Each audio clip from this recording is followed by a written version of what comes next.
Everyone at the office thinks she's nobody. They're wrong. For 2 years, I-Yeon Yu has hidden behind thick glasses and a plain suit, so no one looks twice at her, least of all the cold Vice President Do-hyun An. None of them know the truth. She and the untouchable Vice President are already secretly, contractually married. This is the story of the wife no one was ever supposed to notice. A man who has everything looks the one woman who hides her face dead in the eye. "Let's live together," he says. Morning at the office, and the gossip is already going. A knot of coworkers swap the latest in low, delighted voices. "Did you all hear about Assistant Manager Kim? The one who came back from vacation looking like somebody else entirely?" One of them shrugs. If the work turned out well, good for her. Another gives it up grudgingly. "Fine, yes, she does look better now." Then the circle turns toward I-Yeon. "So what about you? Would you ever go under the knife?" I-Yeon Yu keeps it short. She's not really interested in being pretty. That only winds them up. "Come on, you're the vice president's secretary, and not some plain old vice president either. Looks, skill, the whole package. The least you could do is match him." Someone laughs that honestly, nobody would ever guess she works for a man like that. The sky cuts them off. One drop, then the whole gray weight of it coming down. Rain? Not a single umbrella between them, so they bolt for the building, shoes slapping wet pavement. They spill inside soaked, shaking water from their sleeves, and only then count heads. Where's I-Yeon? She just vanished. One of them waves it off. "Forget her, don't bother looking. Soojin only told them to invite her to lunch, and they did. So what else are they supposed to do?" Another drops her voice, and the kind face finally slips. Honestly, it's embarrassing enough just to be seen walking next to her. The title settles over the rain. Undercover Wife. Now it's I-Yeon's own voice, letting us in on the thing she keeps buried. She's pretty. She'll admit that much by most people's standards anyway. Delicate features. A tall frame, 5'7". People always noticed her. To some, that sounds like a gift. She has one question for them. If they'd lived what she lived, would they still call it that? Men trailing her down the street. A stranger's hand closing on her wrist out of nowhere. Somewhere along the line, her own face stopped belonging to her and turned into something she had to lug around. And then the one incident she still can't unsee, the one she won't name. After that, she made up her mind. She would disappear in plain sight, bury the very thing everyone kept telling her to show off. Glasses, plain clothes, head down. That's the secretary the office gets. Back at her desk, she checks the disguise in a little mirror, mutters perfect, tells herself it's time to get back to work. She steps into the hallway, rounds a corner, and walks straight into someone. A solid thud. Ouch. She's already bowing before she's done. "Sorry, I didn't." Then she looks up. It's him. Vice President Do-hyun An. The word catches in her throat. Mr. An. He doesn't look the least bit annoyed. "Ms. Yu," he says, "good timing. I was just looking for you." She blinks. "Me? What for?" He only tilts his head toward his office. "Let's chat for a bit." The door of the vice president's room clicks shut, and then nothing. He says nothing. She stands there while her thoughts trip over each other. Why isn't he saying anything? He's the one who dragged her in here to talk. The quiet stretches until she can hear her own pulse. Finally, he says her name. Ms. Yu. And then 4 words that pull the floor out from under her. "Let's live together." "Did you? What did you just say?" "What?" He repeats it without a flicker, like he's reading off the weather. "Let's live together, you and me." She grabs for something solid. She has no idea why he'd come out with a thing like that, but no thank you, she has no plans to get married, and springing a proposal on her like this, it's... He cuts her off. She's got it wrong. He's only suggesting they share a place. Not married, but living together? She can barely get it out. He spells it out, cool to the bone. They'll live together, but nothing like that. He's not after marriage, and he adds flatly he's not after her either. Then why, she demands, would he suddenly propose to her? Because, he says, she's the most suitable. The word just hangs there. Suitable for what? For what he wants. She pushes, suitable how, and his gaze runs over her in a way that makes her want to shrink an inch smaller. It's her face. The very thing she spent years smothering is the one thing he's after. She can hardly believe it. You really think my face is suitable? No pause at all. Yes. Then he says it a third time, like her answer is a formality he's already counting on. So let's live together. She built a whole life on a lie, and the one person who can never see it is her husband. Tonight, across the dinner table, his grandfather looks straight at her and asks if she's hiding something. Rewind. A boardroom, 3 years of desks pushed together, and a stack of paper that turns out not to be a deal memo. Do-hyun. Anne sits across from I-Yeon Yu and watches her gaze drift off somewhere past him, until she catches herself, jerks upright, and stammers an apology. He slides a contract over the table. Marriage, registration at the district office, the ceremony quietly skipped, a clean 2-year term. And one clause underlined harder than the rest. Neither party shall ever harbor illicit intentions toward the other. His pitch is pure business. 3 years working elbow to elbow, he says, so let's not waste breath comparing our views on love. They'll play the marriage the elders want, and both walk away with their freedom. That, he tells her, is the marriage they actually want. She picks up the pen. Do-hyun, Ann, and I-Yeon Yu. Husband and wife on paper. Present day. After work drinks and Soo-jin has her by the sleeve. One more, just one. I-Yeon keeps checking the door and Soo-jin clocks every glance. What's so special at home? Soo-jin needles. You've been off lately. Then her eyes go thin. Don't tell me you've got a man stashed in your place. I-Yeon sputters that it's ridiculous, which only widens Soo-jin's grin. Look at you squirm. There's a story here. Out with it. The light flips green and I-Yeon bolts mid-sentence, Soo-jin still shouting after her. Free at last, walking home, she lets herself preen. Home sweet home really is something special. A penthouse. Every single day. Heaven. Contract marriage, she thinks, was the best thing that ever happened to her. The mother who used to badger her about settling down has finally gone quiet. And the real prize, the one she'd trade anything to keep, freedom.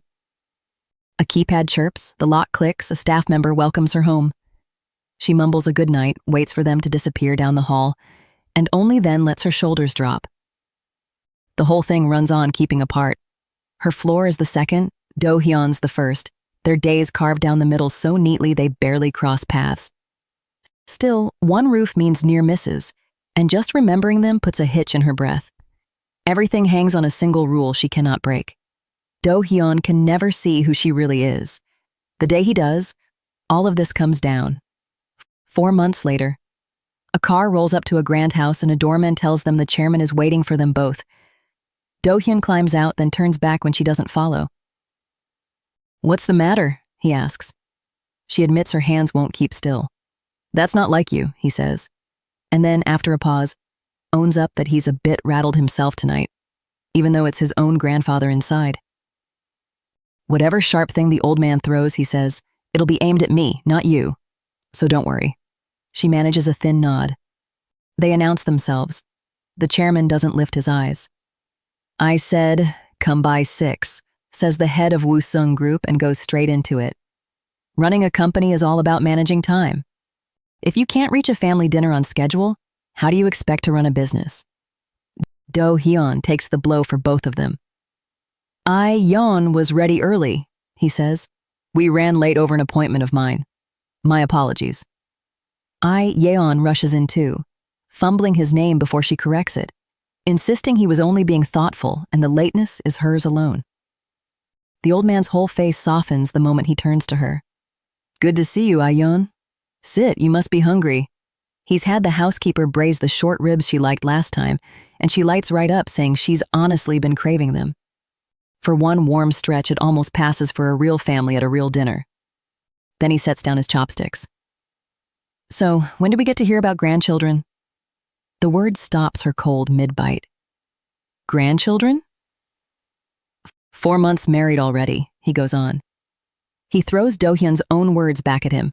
That I-Yeon was the only woman he'd ever marry, that he'd registered the marriage without telling a soul and skipped the ceremony, and that he'd promised grandchildren straight away.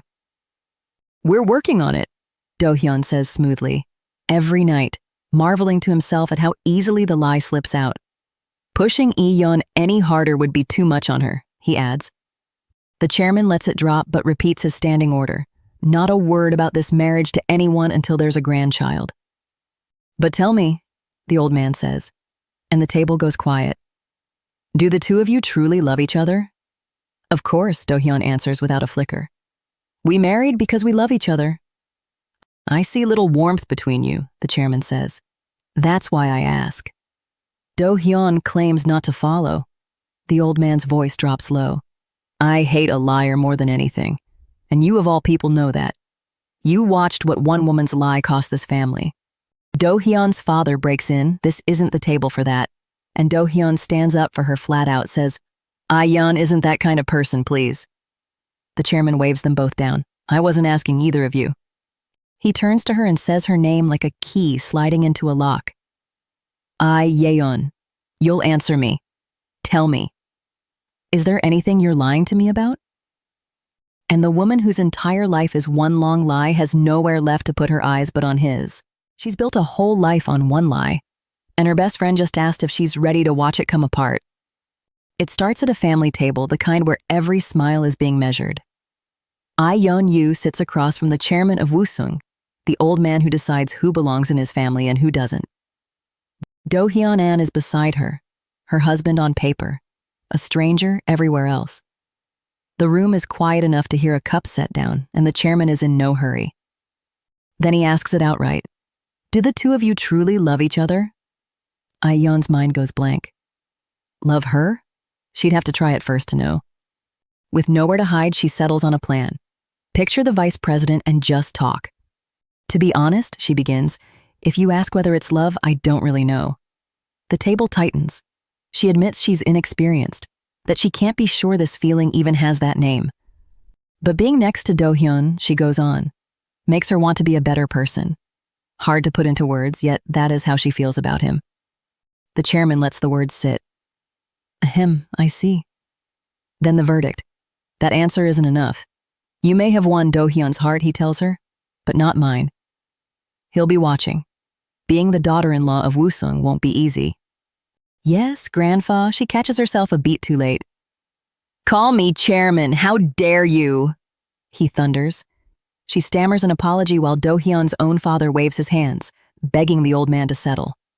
The whole performance somehow holds. Outside, the mask slips. A long breath and her legs simply give out. The nerves are gone, she says. So my knees just went weak. You did well, Do-hyun tells her. You have a way with words. She thanks him, caught off guard. But he doesn't let it go. Was what you said in there sincere? She opens her mouth, and nothing comes. Never mind, he says before she finds the rest. Go in and rest. The half answer hangs there, unfinished. Still, something in her wants to close the gap. You did a good job, Ms. Yu, he says, thanking her for clearing her schedule. Mr. An, she ventures, would you like to have dinner together? They'd agreed never to step into each other's lives. But there'll be more nights like this. It might be good to know each other, even a little. For a second, his face says yes. That's just what I was thinking. He nearly let slip. Maybe that'd be nice. Then he shuts the door on it. No, sorry, but we should stick to the contract. Better to avoid personal settings like that. Understood, she answers, and the warmth that almost arrived turns around and leaves. I'll be counting on you, Miss Yu, he says, already walking off. Get some rest. The door clicks behind him. Alone, she presses a hand to her chest. I knew it, she thinks. I shouldn't have brought it up. So she calls the one person who knows everything. At a coffee shop, Ha-Yul waves her over the second she walks in. I came as soon as you called, Ha-Yul says. Yeon thanks her, you're the best, but her friend reads her in a heartbeat. Your face is screaming worried. What happened? There's no hiding from you, Yeon admits and lets it out. I think this contract marriage is going to be exposed soon. She felt it the moment she sat across from the chairman.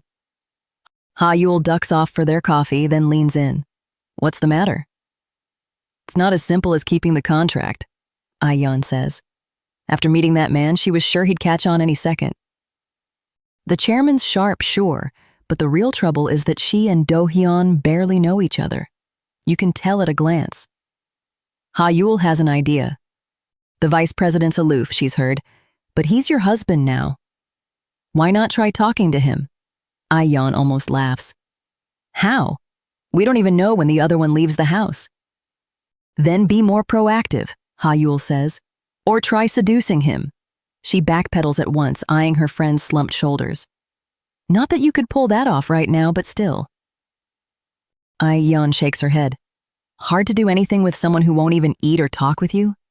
Honestly, I'm starting to think it'd be better if this whole thing just blew up fast.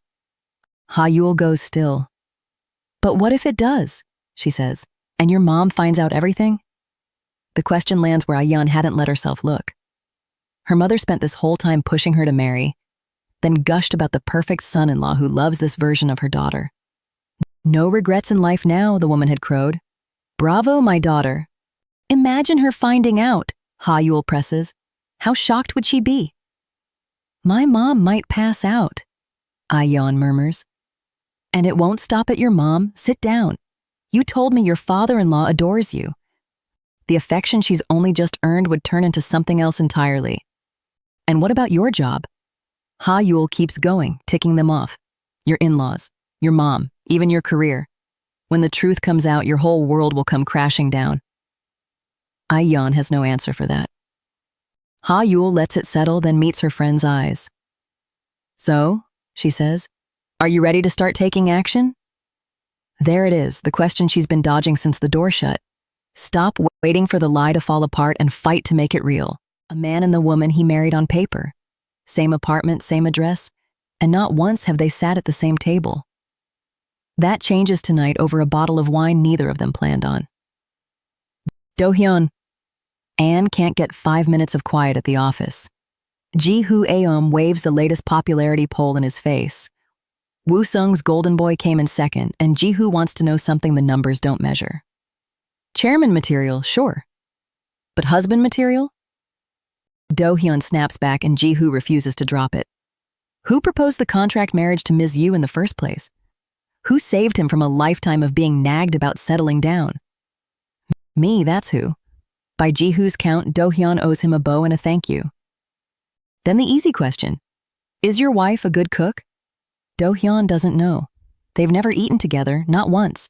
And he says it like it's nothing. Ji-hoo stares. You live under one roof and you've never shared a single meal? The ribbing sharpens into something closer to a warning. Keep this up and the grandfather will see right through it. How long can one woman hold up the whole charade by herself? Poor thing, Ji-hoo says. Struggling on her own. Struggling on her own. The phrase won't let go of him. He'd spent every day drawing clean lines, telling himself that following the contract to the letter made him fair. Now a different thought sits there. Maybe he's been too busy with the rules to notice the woman who's actually been trying. He gets home late. Miss Yu is up, waiting. You're back late. I had plans, he says, and lets the door close on the conversation. The room between them stays as wide as it always is. But he's carrying something new tonight. Don't be intimidated, he tells himself. Be proactive. A man rehearsing a line he can barely say out loud. When it finally comes, it comes out crooked. Shall we try to get to know each other a bit? She stiffens. That kind of comment invites misunderstanding, she warns. Good night, he says, and bolts. Failed again. He gives himself one more shot. Ms. Yu? She turns. Yes? A breath, then the words land where he wanted them. So, I was thinking. The thing he kept almost saying finally becomes an actual invitation. On her end, I-Yeon Yu nearly floats out of her chair. Finally, dinner with the vice president. Then the snag. What does he even like to eat? Anything, he'd said, which is the worst possible answer to plan around. So she makes it a mission. Years at his side and she still barely knows the man. Here's her opening. She's so deep in it that Soojin's voice makes her jump. Just thinking about what Mr. An will want to eat. I-Yeon covers. Soojin sighs. So jealous she gets the handsome VP every day. Imagine how lucky his future wife will be. I-Yeon, who is exactly that wife, asks it carefully. Do you really think a woman married to him could be happy? He's not the easiest man, Soojin admits, but maybe there's a reason for it. A painful past. And then her voice drops into rumor. Back when Do-hyun was still in elementary school, His mother died at the scene of a car crash. There was another man in the car with her. People say the two of them were involved. Woo-sung buried it so deep nobody knows for certain, only the whisper that still trails behind him. If it were me, Soojin says, I'd never trust a woman again. I-Yeon turns it over and over. Then an old line from the chairman drops into place. You saw how much damage one woman's lie did to this family. If any of the rumor is true, the cold man she married has been carrying that since he was a boy. He must have had a terrible time of it. His message arrives. Come home, Ms. Yu. Home. She reads it twice. Not a restaurant? She hurries back and there he is in the doorway. You're back, right on time. In her hands, a teddy bear, faintly ridiculous between two people pretending they don't care. And she's cooked. He said anything. And the daughter of a restaurant owner doesn't need a reservation to feed somebody. No need to go out, she beams. I didn't know you could cook, he says, and it almost sounds like warmth. He's holding something too. A bottle of wine, a gift from a client. Shall we have it with the food? I am sure they'll go well together. And as the glasses fill, I-Yeon lets herself want one thing. That with a little wine on the table, the two of them might finally talk like their marriage has never once let them. He carries his sleeping wife down to the guest room and lowers her onto the bed. Then he leans in and stops. Her freckles. There are fewer of them than there were this morning. The face he married is not the face on the pillow. Hours earlier, the apartment is warm and the table is set, and for once, the contract marriage looks like the real thing. Do-hyun takes a bite and his guard slips. It's good, he says. Better than the housekeeper's. I-Yeon ducks her head and you can see how rarely anyone says a kind word to her. Then he spots the bandage on her hand. She waves it off. It's been a while since she cooked for anyone, so she got careless. A little ointment and it's nothing. She makes it sound like nothing. It's the price of trying to be a real wife to a man she married only on paper. He sets down his chopsticks. He's been thinking it over, he tells her, and she was right. If they're keeping this arrangement, they should actually know each other. So he'll go first. He starts small and a little ridiculous. His favorite food is army stew. She laughs, caught off guard. She had him pegged for fancy restaurants and pasta twirled on a fork. That's just prejudice, he says, playing wounded. He pours the wine. She used to drink, she admits, back in her 20s. He didn't think she was the type and she fires it straight back at him. Prejudice again. For a moment, they're only two people at a table, trading jabs and grinning. Then he asks the thing that takes the floor out from under her. He's always wondered, why does she wear clothes that don't fit? She's not like the other women at the office. It's almost, he says carefully, like she's hiding something. The smile goes out of her face. She picks at her sleeve and hands him half a truth. She hates being looked at. So she's shy about being seen? No, too fast that. It's not that. She's not shy, she just can't have eyes resting on her, and she can't say why. His voice drops. I-Yeon, he says, using her name. She's even lovelier tonight. He fell for her the moment he saw her. A face that pretty steals a man's heart. It should land like a compliment. Instead, her grip closes hard around her glass because that face is the one thing about her that isn't real. Everyone has a past they'd rather not talk about, he says, and tops up her glass. She's a mystery to him. He doesn't know what she's keeping back. But he's her husband on paper, and whenever she's ready, if she ever is, she can tell him. It's the gentlest possible offer. It's also the one thing she can never take him up on. Get a grip, she tells herself. Out loud, she stalls. Does he really need every little detail? Fair enough, he says and lets it go. Then he studies her up close and tilts his head. Did she always have so few freckles? She goes very still. He catches himself and apologizes. Never mind, that was rude. Her thoughts scatter. She was so busy cooking she forgot to touch up her makeup. And the disguise is wearing thin. She's been at this table too long and he almost saw under it. She excuses herself for the restroom and pushes back from her chair to fix the face before it slips for good. But the room swings. The wine she swore she could handle arrives all at once. The floor tips up toward her, and she folds before she reaches the door. Do-hyun is already out of his chair, Ms. Yu catching her on the way down. You said you could drink, he murmurs, half a laugh, half worry. In her 20s, she'd told him. No answer comes. Out cold against him, she's finally let her guard all the way down. He decides to move her to the guest room downstairs. He sets her on the bed, and there, with her face slack and inches from his, he sees it plainly. Her freckles. Fewer than usual, he's sure of it now. His hand drifts toward her sleeping face, and the thing she has spent every waking hour covering is suddenly close enough to touch. The morning after, and Do-hyun. Anne keeps circling back to the one thing he did with his eyes closed and his guard down. The woman it happened to has no idea. The office finds its rhythm again. I-Yeon Yu sets a stack in his hands, planning team documents for his signature, and the driver's already on standby for his afternoon meeting across town. He takes them without looking up, says he'll get to it. Flat, correct, every word exactly like the man. She lingers at the edge of his desk. Did something happen yesterday? She got up to use the bathroom, she says, and after that, nothing. She woke in the first-floor guest room with no idea how she got there. Nothing happened. His eyes go back to the page. She was too drunk to manage the stairs, so he left her downstairs. Too heavy, he adds, to haul up to the second floor. She laughs, says she'd better get back to work, and slips out. The door clicks shut. He doesn't move. Of course something happened. And it comes back to him whole. I-Yeon Yu asleep, his own face tipping closer than it had any business going, close enough to feel her breath. He'd kissed her. A clumsy, half-asleep press of his mouth while she slept right through it. Now, sober and wide awake, he grills himself like a stranger he caught doing it. Why? His hand goes to a chest that won't settle. His body moved on its own, that's the line he tries. Blame the alcohol. He turns the excuse over and it won't hold. Then the real question surfaces, the one he was avoiding. Did he just want to look at her face a little longer? Back at her desk, the day grinds on.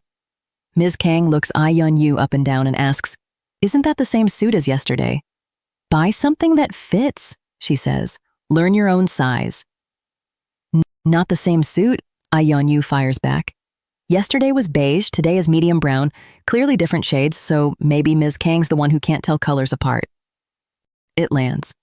The older woman scrambles for footing and mutters that they all look like dad suits anyway. Then, she's got something to report to Mr. An. He's in there, right? And she's already through the door, knocking on the way in. "Why knock at all?" Ms. Kang grumbles, "when you're halfway inside." The coworkers trade a glance.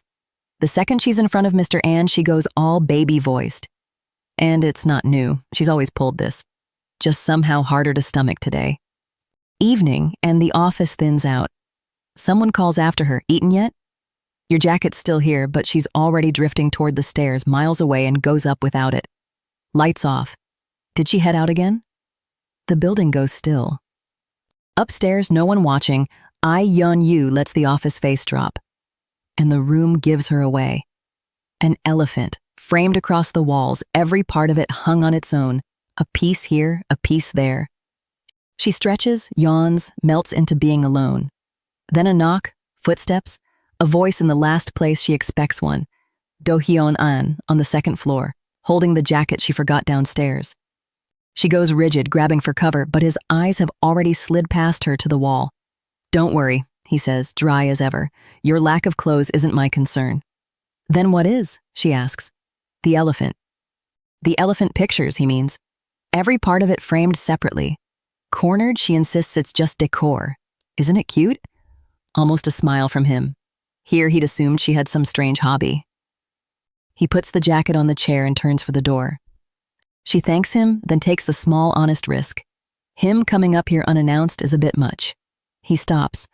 "You're right," he says, low. "Sorry, Ms. Yu, he was heading down anyway. Rest well, see you tomorrow." Gone. Alone, she slides down against the door. That was close. One more second and he'd have seen the I-Yeon Yu she never lets him see. He keeps his distance, always. She'd never once pictured him climbing to the second floor. The elephant settles back into its frames, and the thought follows him down the stairs. The closer they get, the harder this is to hold together. The vice president of one of the country's biggest corporations slides a dinner reservation across his desk. "Book it for 2, he tells his plain, frumpy assistant. "Under your own name." It starts over kimchi stew. Mr. Park chewed I-Yeon Yu out again, so Soojin hauls her to their usual place and promises they'll eat their way back to good spirits. Spoons up, both of them laughing, starved. And then the door swings, and in walk the exact people they came here to avoid. The office women, the glossy ones who look straight through I-Yeon like she's part of the furniture. A clipped hello, a colder goodbye, and I-Yeon sets her spoon down. There goes the meal. They don't bother whispering. Who shows up dressed like that? Doesn't the company screen for this? She works for the man, shouldn't she care what she does to his name? If she's plain, fine, but she could throw on some makeup, try something, anything. Every line is pitched to carry across the room. It carries. One of them leans in, mouth curling. She must be embarrassed to even stand beside him, dragging him down just by being in the frame. The murmuring keeps stacking up, sharp and well-practiced. Soojin's grip whitens around her chopsticks. Those jerks have gone too far. But I-Yeon just gives a small shake of the head. I'm fine, Soojin. Not one word of it has landed on her. How are you fine? Soojin can barely keep in her seat. Just hearing it sets her blood going. And I-Yeon answers the only way she ever does, looking like this was her own call. She walked in knowing the price. You think this is the first time I've heard it? She says. Tuning them out cost her less than the alternative. Soojin throws up her hands. You're impossible. She'd send the whole table flying if I-Yeon weren't sitting right there keeping her still. So she swallows it and tells her to eat. And under that drab cardigan there's a different woman entirely. The real one, folded out of sight, kept there on purpose. The talk turns to a face that's been everywhere lately. Hui Ra-jeong, top-tier actress, mid-campaign for the cosmetics line Sarah, ads and dramas stacked back-to-back, the hottest name going. And riding shotgun with the fame, the rumor that she'll end up married to the vice president. They turn it over like it's already done. She isn't just any celebrity, she's the woman half the country wants. Do Hyun-an is a man like any other. A flawless, perfectly kept actress keeps chasing him, who holds out forever. And he's no ordinary catch himself. To stand level with him, you'd have to be someone exactly like her. I-Yeon catches every word. Cut to the woman in question. Studio lights, a fan lifting her hair, Hui Ra-jeong lit up like a flame. The crew falling over themselves, she's glowing. The feminine angle is perfect for the concept. She waves the praise off and drinks every drop of it. The director calls a break. The polish drops the instant the cameras do. Hui Ra drags her manager Jisoo outside. Urgent, she says. Urgent means the cigarette she's been craving, lit before they're even through the door. You have any idea how draining it is, working a room full of old men? She snaps. Jisoo already knows what the smoking is really about. This about that guy again? That cracks her open. He's running her ragged. She misses him so much she could die. Jisoo hushes her, eyes darting to who's nearby, but Hui Ra's well past caring who hears. You know how it goes, she says, quieter now. She calls. He answers maybe one time in 10. If she didn't turn up at his door herself, she'd know nothing about his life at all. Jisoo reaches for the gentle version. The London shoot ran over, you've been overseas for weeks, and he runs a giant company. Of course he's swamped. None of it sticks. That won't make me quit, Hui Ra says. Let him push her off all he likes. She'll follow him to the ends of the earth. The most wanted woman in the country, pleading with a man who barely picks up. And the man who barely picks up? Do Hyun-an, alone in the vice president's office. Empty floor, late hour, the city going amber past the glass. Tonight, something sits differently with him. He lifts the line to the hotel restaurant, the one at J Hotel, turning a dinner over in his head. A private room, the particulars. Then he buzzes the desk. Step in a moment, Ms. Yu. I-Yeon comes in. You called for me? Nothing major, he says, easy as anything. Just booked dinner for tonight, 7 o'clock, the hotel restaurant. Same as always. Her pen is already moving. A private room, she confirms. For how many? No, he says, a room would feel stiff. A table by the window, for 2. She writes it down without a blink. The window seats at J Hotel, the spot packed with couples these days. Then the part her pen won't move for. Book it under your name, he says. Yes, sir, out on reflex before it catches up with her. Wait, Mr. Ann, did you say my name? Yes, he says, and he doesn't look away. Are you free this evening? To have dinner? With me. At the J Hotel restaurant. The man every headline marries off to an actress is asking the woman they all snicker at to sit across the table. And she has no idea what her own face is supposed to do. She keeps telling herself it isn't a date. Then why does she try on 3 outfits before she'll let herself walk out the door? I-Yeon Yu is gathering her things at the office when a coworker reads her face. You look different today, the woman says. Something good happen? I-Yeon goes still and plays dumb. The coworker's grin widens. Off to meet your boyfriend? No, I-Yeon says, a beat too fast and a notch too loud. He's a man, fine, but he isn't her boyfriend, and it is absolutely not a date. So, a guy friend? Is that the word you youngsters use now? I-Yeon is already edging toward the door.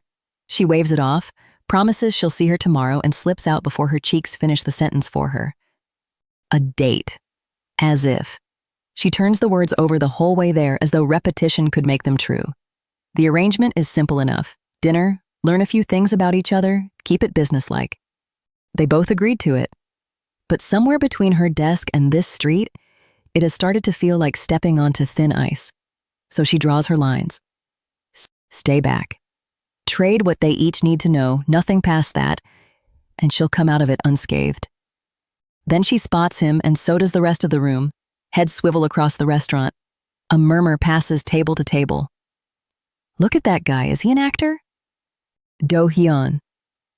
Anne sits there waiting, pulling every eye in the place toward him, and her tidy little set of rules suddenly looks paper thin. Sorry I'm late, he says. Director Jang called.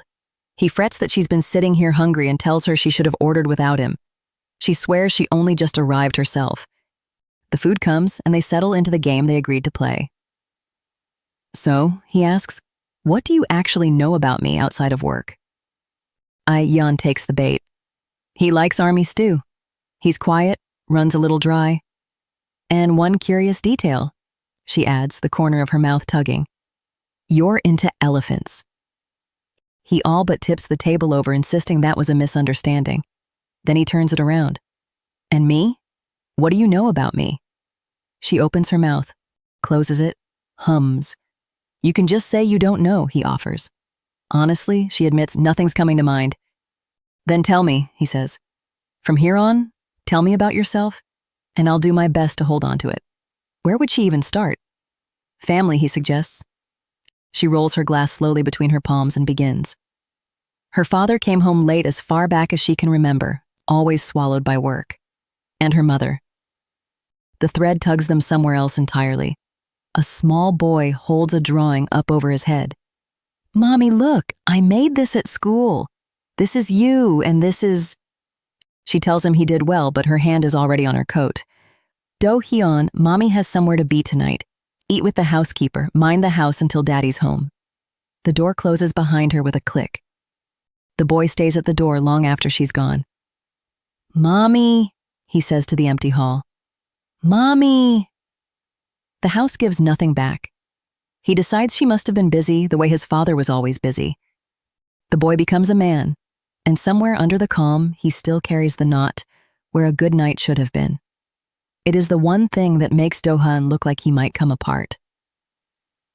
Back at the table, the wine arrives. Glass? He asks. Yes, he says, then warns her, mild as anything, not to overdo it like last time. This isn't home. Of course not, she says. Never again. But the whispers have trailed them here too. Are they dating? No chance, rules a voice nearby. He's way out of her league, unless she's secretly rich. Rich? Her? The two of them swap a look. Are those people talking about us? She waits for him to side with the room. He doesn't dress it up. To outsiders, sure, there's a gap between us, he says. People ought to mind their own business. Then he leans in, lower. Ms. Yu, for the record, don't let that talk land on you. Whatever you look like from the outside, I propose to you because you're diligent, because you take your work seriously. That snags on something in her. So does that mean, she tests, picking each word up carefully, it doesn't matter to you what I looked like? The question sits in the air a beat past where she meant to leave it. He looks at her. When you put it that way, he says, slowly now. Do you have another side I don't know about? She laughs far too brightly. No, none at all. Afterward, he drives her home. She thanks him for the meal, and he tells her, easy and warm, that he liked watching her enjoy it. She wants to slide under the seat. Confesses she ate so much her stomach's poking out, then catches herself shrinking over it. What's wrong with eating plenty when it's that good? Then the car jerks. He brakes hard, apologizes, a cat shot across the road. You two all right? He asks. She starts to say she's fine, and stops. Her hand drifts up to her own face. Her breathing turns ragged. What? The one thing every careful rule was built to guard? The line she swore she'd never let slip with him. The jolt has shaken it loose right there in the passenger seat. Huh? Do-hyun turns toward her, and for the first time all night the calm slides clean off his face. What the heck? She built a whole life on one sentence Do-hyun once said to a stranger on a rooftop. Tonight she comes to collect on it, and I-Yeon is standing exactly where she wants to stand. It starts with a hand that shouldn't be there. I-Yeon Yu wakes pressed against Do-hyun An, his palm flat on her stomach, and one word loops in her head until it stops meaning anything. Why? Why is Mr. An's hand on me? He jerks back, mumbling an apology. He was only trying to avoid another area, he says, then stops himself cold. Something has caught him off guard. She pushes, he won't finish it. Never mind. Forget it. He turns away before she can read his face, and she's left holding half a sentence she'll chew on all day. Back at the office, I-Yeon takes a call at her desk, and the warning rides the elevator up ahead of the woman herself. Hui-ra Jung is already on her way to the secretary's floor. And there she is. Polished, unhurried, certain the room belongs to her. It's been a while, Ms. Yu. I-Yeon answers like a professional while she clocks how fast this woman moves. Hui-ra wants Do-hyun now. I-Yeon offers to announce her. Hui-ra waves it off the way people do when rules are for other people. She doesn't need his permission. They're closer than that. And before anyone can stop her, she shoulders through his door, calling his name like she owns the sound of it. Inside, Do-hyun hangs up the second she walks in. His voice flattens. Why are you here again? It isn't a welcome, and Hui-ra hears it and decides not to. He's being mean, she says. He'll hurt her feelings talking like that? Then the real grievance spills. Do you know how many times I tried to reach you? How could you ignore me? He stays level. He's busy. He doesn't check his phone. Showing up unannounced isn't okay. Every answer is a door easing shut in her face. So she swings at what's actually eating her. Is there another woman? He bats it back. What does that have to do with you? He won't deny it, and she's on the gap before it closes. You didn't even say no. Do you really have someone else, do you? And the question knocks something loose. The office drops away, and she's somewhere younger with one line of defense already gone. You can't keep doing this, Do-hyun says, holding her by the shoulders. You know I only have you, she answers. And it isn't a line anymore. It's the thing she stands on. Then she takes him back to the rooftop. Her mother spent a whole life soaking up her father's fists, and in the end she walked out on her own and took the last shelter Hui-ra had with her. With nothing left to lose, Hui-ra climbed to the edge. A boy looked up at her from below. What are you doing up there? He asked again when she didn't move. Those flat, almost bored words are what pulled her back over the rail. You saved me, Do-hyun, she tells him now. Do you know what you mean to me? He hears the weight of it and steps out from under it. I get it, I'm sorry, let go of me. Then she names what she's really circling. Next week is that day, isn't it? Are you taking me with you this time? No, he says. You can't. Not cruel, but a wall, and a wall around something private enough that even she stays outside it. She caves. Okay, if that's how you feel. She pulls herself together. Pick up when I call, she says, like someone rationing the last of something. On her way out, Hui-ra finds I-Yeon again and swaps masks in a blink suite now, conspiratorial. You know how much I like you, right? She nearly fell over when she heard Do-hyun had a female secretary. Everyone knows the stories about pretty secretaries and their bosses. But she's so glad I-Yeon doesn't seem the type. Is that an insult or a compliment? I-Yeon manages. Hui-ra doesn't care which. Does Do-hyun have another woman?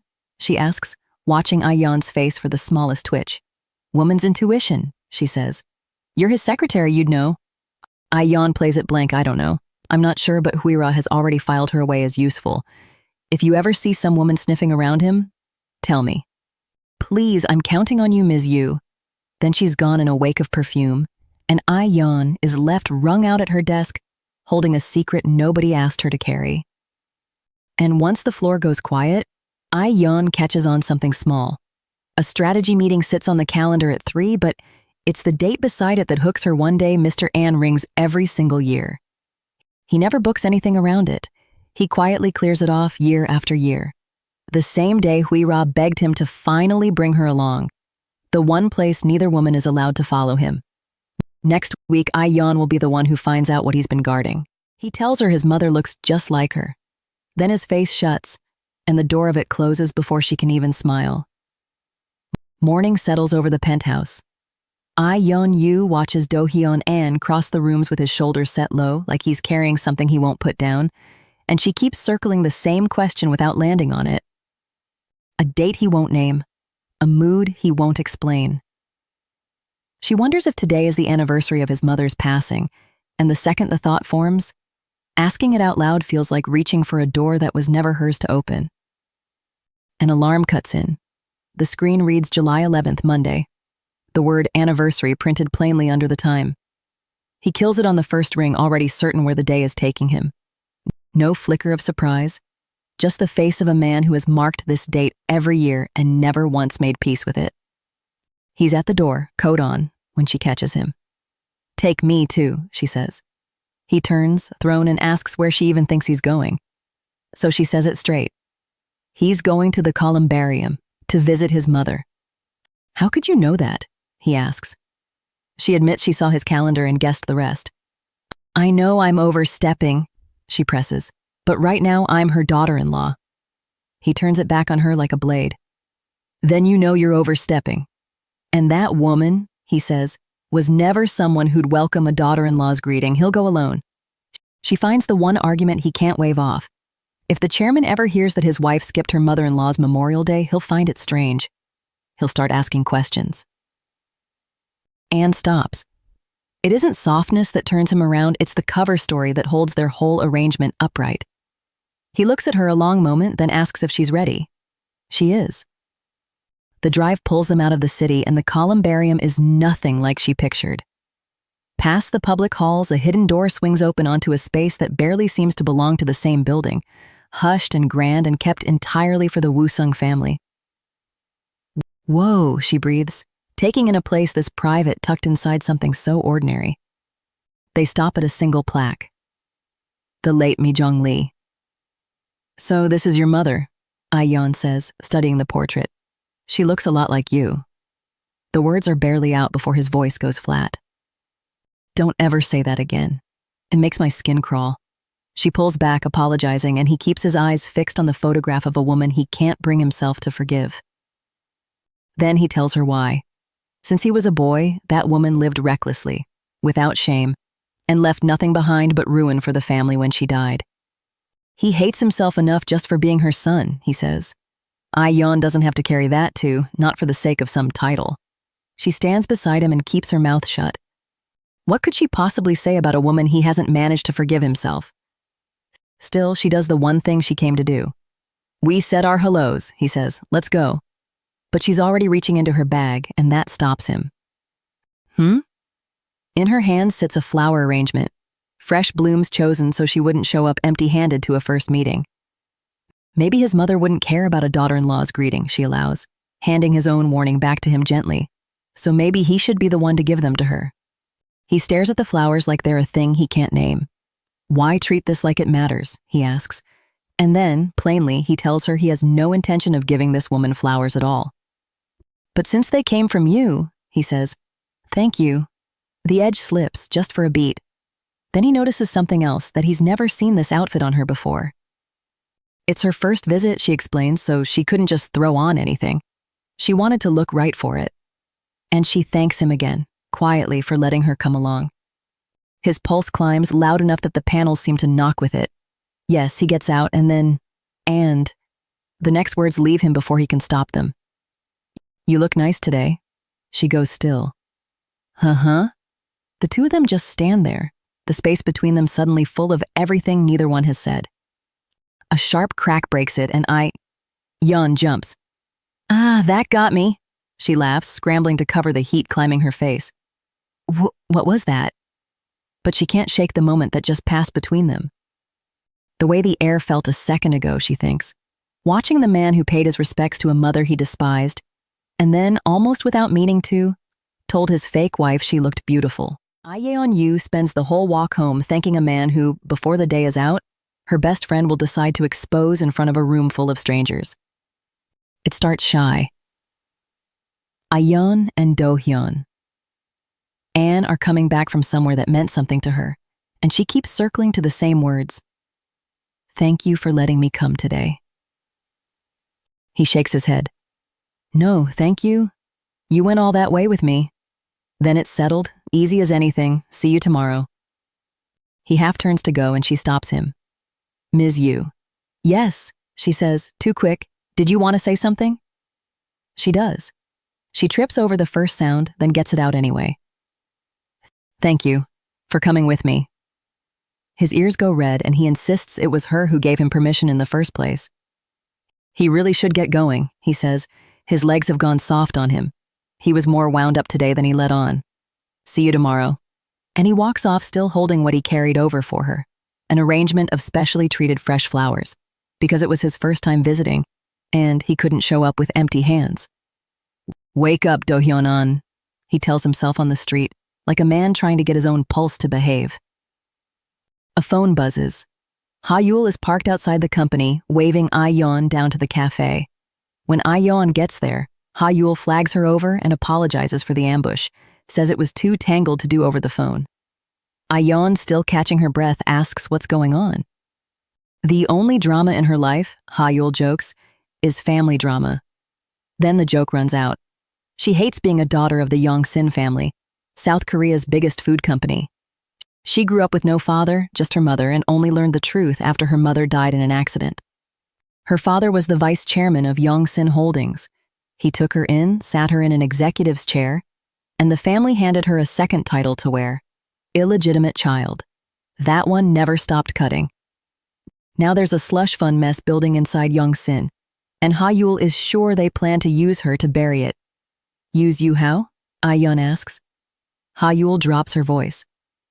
First the headlines, she says, Yongsin's mysterious youngest daughter finally steps out in public, and then they'll march her to some VIP party to play the role.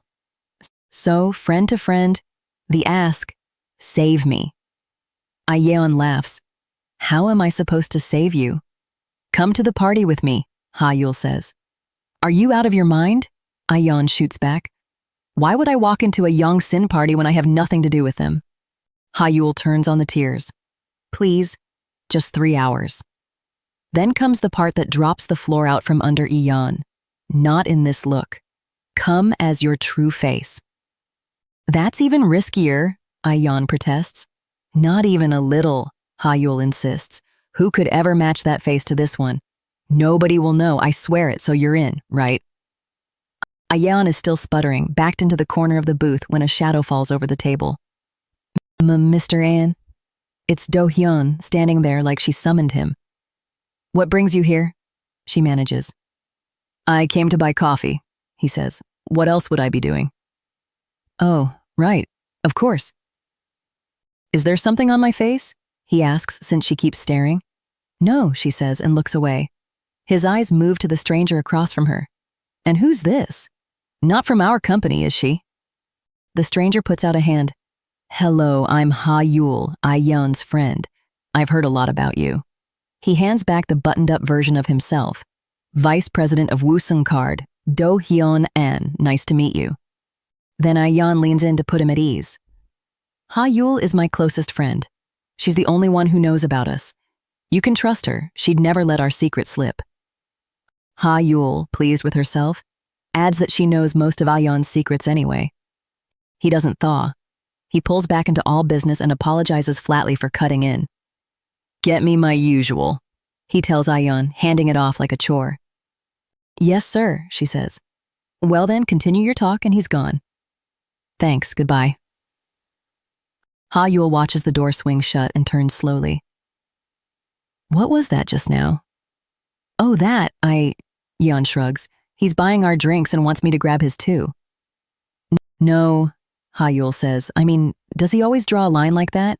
He was a bit extreme today, I-Yeon admits, but yeah, pretty much always. Ha-Yul's face hardens. That's not good. That's really. Then she remembers what her friend signed up for. It's only a contract marriage. I-Yeon says. What? She got married to be treated like this, Ha-Yul thinks, where I-Yeon can't hear it. I only backed this whole thing because I figured it would turn into a real marriage, Ha-Yul tells herself. She watches I-Yeon happily debate what little gift to grab for the man who just spoke to her like staff. 8 years and still letting the past run her life. So Ha-Yul makes up her mind. As her friend, she swears it. I'll rip that wig off myself at the VIP event, and Do-Hyun, Anne won't be able to look away. She laughs to herself. Across the table, I-Yeon is still stuck on the coffee order. 3 hours, one true face, one best friend about to tear the cover wide open. She came here to disappear into the crowd. Instead, she's about to be standing in the middle of his world, holding his dog, while the one man who could unravel everything looks her dead in the face. Morning at Wooseong Card. The phone rings before I-Yeon Yu has even sat down, and it's Do-Hyun An, checking again that she hasn't forgotten tonight's Yongsin VIP party. How many times is he going to ask? She's going. He's got a vendor dinner of his own and will probably head straight there, might run late so she shouldn't wait up. Just go home when she's done. Fine, she says, and hangs up. Then she catches the clock and realizes she'd better move. The day doesn't start at home, though. She's been dragged to a salon and she's not happy about it. She could pull something from her own closet, do her own face. What's the difference? Plenty, her friend tells her. This is a Yongsin event. Yongsin's own people get ready right here, hair and outfit and makeup, then walk straight out the door. A kitchen mirror doesn't cut it. Director Mi Yeon-jung welcomes her in and reaches for the shampoo. I-Yeon lowers her voice and admits, a little awkward, that she wears a wig for personal reasons, that the hair underneath might be a mess. The director just laughs it off. The wig's so natural she never would have guessed. Then comes the odd request. Could you take my makeup off too? The director blinks. She'd assumed there wasn't any to take off. I-Yeon shrugs. She does the opposite of everyone in here. She isn't trying to look better. The director reaches for the cleansing foam and keeps the thought to herself. What kind of person walks in asking to be made plainer? The chair spins around and Ha-Yul stops mid-sentence. There she is, the friend says. This is the I-Yeon Yu I know. I-Yeon can't quite meet her eyes. She doesn't look weird, does she? If you look weird, Ha-Yul fires back. What does that make me? Can they go a little later? She's not ready for this. No, move, they're already late. The venue swallows them whole. Foreigners everywhere, celebrities she's only ever seen on a screen. It's like stepping onto another planet, she breathes. Ha-Yul tugs her back down, scanning the room, muttering, "Where is he?" Who's so important? I-Yeon asks. The only thing that matters, Ha-Yul says without looking at her, is that you're right next to me, so don't wander off. I-Yeon promises she'll stick close. But Ha-Yul keeps craning her neck, sweeping the crowd. Are you looking for someone? I-Yeon starts to ask. Ha-Yul's whole face lights up. Found him. She clamps onto I-Yeon's wrist and yanks, the two of them carving through the crowd so fast they nearly bowl poor director Jong clean over. Have you lost your mind? I-Yeon hisses, but Ha-Yul only says follow me and grips tighter. Then I-Yeon sees who they're aimed at and her feet go heavy under her. Ha-Yul, you're actually doing this. Ha-Yul plants herself in front of a man and says hello like she's rehearsed it for a week. It's Do-Hyun An, vice president of Wooseongkard, her husband on paper. Ha-Yul reminds him who she is, I-Yeon's friend, the one he met at the cafe. Ha-Yul Lim. He remembers, greets her warmly. His own friend steps in to introduce himself. Jae-ha Kim. Glad you remembered me, Ha-Yul beams. Half a step behind them, I-Yeon is already mapping the quickest way out the door. No such luck. Ha-Yul throws an arm around her, this is my closest friend, and shoves her forward into the light. Too close. At this rate, if he recognizes her. Do-Hyun turns to look at the woman beside his coworker's friend. And nothing happens. He greets her with a pleasant, distant hello, not a flicker of recognition behind it. He has no idea who she is. He says he comes to these Yongsin parties with Ha-Yul all the time, but has never once seen her. Is she the new Yongsin model this season? Or someone who hasn't debuted yet? And if it isn't rude, might he ask her name? Her mouth moves before her brain catches up. My name is, she begins, Yi-Yeon. And the truth is halfway out before she snatches it back. Yi-Yeon? No, Yi-Yeon, And she's not a model. Inside, she's spinning. She nearly handed him her real name in his own party. He says it back to her, gentle. Ms. Yeon, Nice to meet you. Not a model after all, his friend says. Sorry, she's just got the look for it. Do-Hyun laughs along, then apologizes. He's got reporters waiting on an interview. And then he does the one thing that nearly finishes her off. Would you mind holding this sweet puppy for a bit? He sets the little dog straight into I-Yeon's arms. Why does he keep doing this? Ha-Yul protests. Is it on purpose? How can he trust them with it? Something about Mr. An, he says easily, just makes him feel he can. Thanks.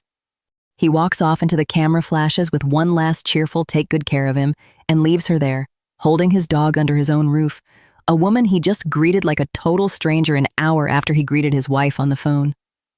The puppy squirms, twists, and nips, and she yelps, ouch, the cover she came here to keep wriggling warm against her chest. He stands close enough to count her eyelashes, hunting her face for where he's seen it. I-Yeon Yu keeps her breathing even, telling herself she isn't the woman who shares his bed. The party glitters on. She moves through it in borrowed glamour, a stranger's name on her chest, working a room she was never meant to enter.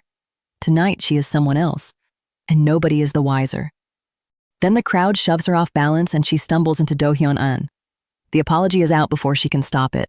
Someone laughs it off. She got pushed, lighten up. It's fine, he says. This close, his gaze settles on her and slides off. Nothing catches. The man she wakes up next to looks through the face he sees every morning and her heartbeat slams against the borrowed name. One guest won't drop it. The more I look at you, Yoni, the more familiar you seem. Sure you're not a model? I-Yeon Yu laughs too high. Really, I'm not. It spreads. Doesn't she look familiar to you too? Even the voice, I swear I've heard it somewhere. Can't be sure over the noise, but I never forget a face. Each line pulls the knot tighter. There's no way, she insists. I've never laid eyes on any of you. Then her phone lights up and she could kiss the screen. Ha-Yul. Ha-Yul, her partner in the charade, has her own trouble. They won't let me leave, the message says. No idea when I'll get out. I'm done for. The one person who could free her is stuck across the city. It gets worse fast. Word goes around that another woman is asking after Do-Hyun An, why he's here, hoping to catch him. I-Yeon Yu sees where this leads. This is bad. Do-Hyun. An settles it himself. Something came up at home, he says, smooth as ever. A guest leans in. Everything all right? Just tired, he says, turning to her with that infuriating courtesy. Excuse me, Yoni, enjoy your night. You're leaving just like that? Someone protests. He's already moving, giving the order that runs cold through her. Take Yoni to Ms. Yu's friend. He means to send her off escorted while he drives home, where the real I-Yeon Yu waits. She cannot let him arrive first. Every scrap of her disguise is still in Ha-Yul's car, and Ha-Yul is trapped across town. If he beats her there, it all comes apart. So she does the only thing left. Wait, she blurts, catching his sleeve. He stops, eyebrow climbing. Something to say? Let me go first, she says. Please, let me leave first. A pause. Pardon? She hears it land. Who says that? I must look out of my mind. Forget it, she's getting out no matter what. She bolts, tossing thanks for tonight over her shoulder, the crowd calling after her to get home safe. The doors hiss shut behind her. Do-hyun. Anne watches the doors, mildly puzzled. Was I rude just now? The woman beside him gives nothing. Wouldn't you take it badly if someone ditched you to your face for being tired? You've a long way to go as a person. Home? The disguise peeled off. She nearly walks into the one person who can't catch her running. You're back? Oh, Ms. Yu, you weren't asleep? No, comes the quiet reply. Wasn't sleepy. The woman holds the look a beat too long. Something on your mind? You keep staring. I-Yeon Yu recovers fast. Never mind, I mixed you up with something. Good work today, she's told. Get some rest. The double life clicks into place. Alone at last, she lets herself believe it. He didn't know me. With him, it's always the eyes. However lovely the face, a stranger gets a flat, distant look. Celebrities pass without a blink. He looked at his own wife the same way. Had he known, it would have shown at the party or in that too smooth goodbye. It didn't. She's in the clear. So why, hand pressed to her chest, is her pulse still racing over a man who doesn't know her?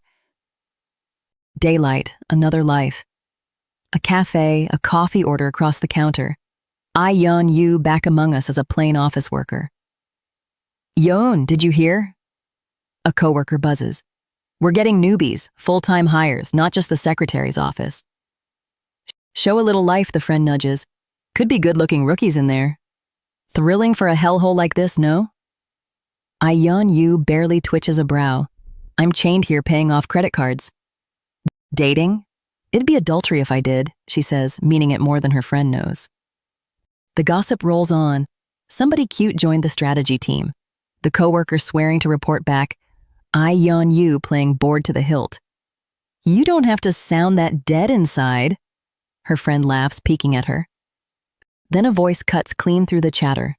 I-Yeon Yu, her real name, in a place it was never meant to find her. She turns, breath caught halfway, and the chapter shuts on one question. Who here knows exactly who she is? Years of practice taught her to vanish inside loose sleeves and a lowered chin. Then a shape in a marketing file drags her eyes straight back to the one face she'd promised herself was finished. Morning at Woosung Card. Do-hyun, Anne is walking the team through the influencer collaboration project, the new media push their whole strategy leans on. He fans the documents across the table and asks I-Yeon Yu to take a look. Her eyes catch on one image and refuse to move on. A silhouette in the file is the exact line of his shoulders. It can't be, she tells herself. Out of every company in Korea, what are the odds their paths land here, at Woosung? But the question won't leave, and under it a flat little verdict has already settled. If it's him, she never wants his face in front of her again. Do-hyun's voice cuts across it. Ms. Yu. Her, yes, Mr. An lands half a beat too slow. He's watching her now, mouth tight. She's never scattered like this. Just hand out the files, he says. She reaches for them and they slide from her fingers, papers skating across the floor while she drops down after them, apologizing, hands fumbling each sheet. It keeps going. Do-hyun turns over a page and finds the wrong one. Asks if she mixed it up with the monthly report. She apologizes, swears she'll fix it and resend the notice right away. Why slip up like this and make trouble, he says, sharper than he intends. They both know this isn't her. Then Yeonjong Kang sweeps in with a scent of blood. You won't believe it, she says. Ms. Yu swapped the weekly and monthly meeting times in the notice, so her whole team marched to the conference room for nothing. She'd even given Mr. Kang a heads up, and now she's the fool standing in front of everyone. Do-hyun doesn't bite. If that's all it is, he says evenly, it's nothing serious. Yeonjong reaches for the knife again. But if you let her off so easy. He cuts her clean off. Ms. Yeonjong Kang, are you trying to blow something this small out of proportion? She backs down with a quick laugh, but his quiet tone has shaken something loose in her. We'll talk at home, she mutters, and the room starts breathing again. The office thins out. Do-hyun catches I-Yeon at the door. Is something going on? he asks. You're not usually this prone to mistakes. She hands him the line she hands everyone. It won't happen again, sir. That's not what I meant, he says. But she's already apologizing, already turning, already wishing him a good night. Wait, Ms. Yu. I can't help but worry, he says.